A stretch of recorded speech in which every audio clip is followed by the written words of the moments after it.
बहुत समय पहले की बात है। एक घने जंगल में एक साधु रहता था जिसका नाम था स्वामी कृपालानंद। वह पहले बहुत तपस्वी और त्यागी था।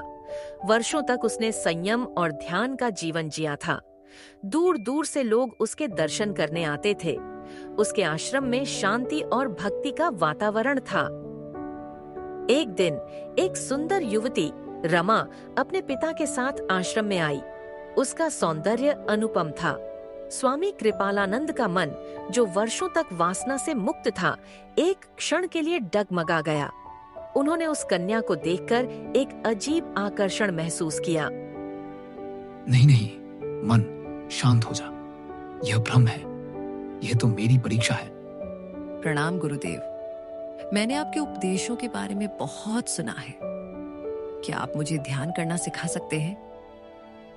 बिल्कुल पुत्री, तुम विशेष हो।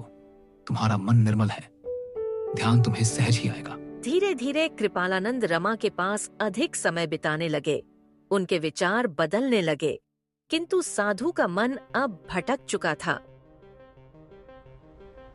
गुरुदेव, आप रमा के साथ बहुत समय बिताते हैं। क्या यह उचित है? लोग बातें करने लगे हैं। तू क्या जाने तपस्या का मर्म। मैं केवल उसका मार्गदर्शन कर रहा हूं। एक दिन वह रात के अंधेरे में रमा के गांव पहुंच गया। रमा, मैं हूं कृपालानंद। मुझे तुमसे कुछ कहना है।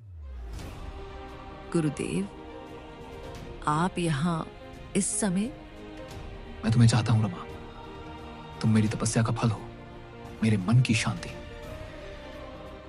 यह अनुचित है। आप जैसे साधु से ऐसी अपेक्षा नहीं थी। यह वासना है, भक्ति नहीं। आप मेरे पिता के समान हैं। रमा ने शोर मचा दिया। गांव वाले आए और कृपालानंद को सबके सामने लज्जित होना पड़ा। तू साधु नहीं, पाखंडी है। जिस पर हमने विश्वास किया वही कलंकित निकला। इस गांव से तुरंत निकल जा। मैंने वासना में बहकर अपना सब कुछ खो दिया। अब मैं फिर से तप करूंगा, अपने पापों का प्रायश्चित करूंगा। कृपालानंद चुपचाप जंगल की ओर लौट गया। वर्षों की साधना एक पल में नष्ट हो चुकी थी।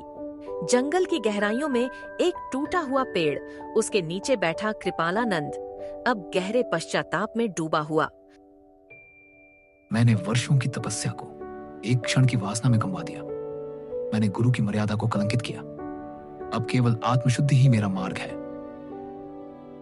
उन्होंने संकल्प लिया, व्रत, मौन और एकांतवास का।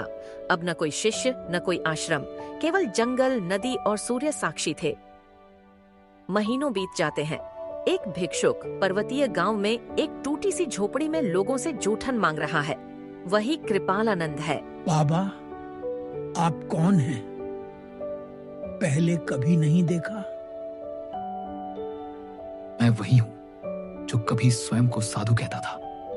अब सिर्फ पापी हूं जो क्षमा मांगने आया है, स्वयं से और जग से। जो अपने पाप को स्वीकार कर ले वो आधा मुक्त हो जाता है।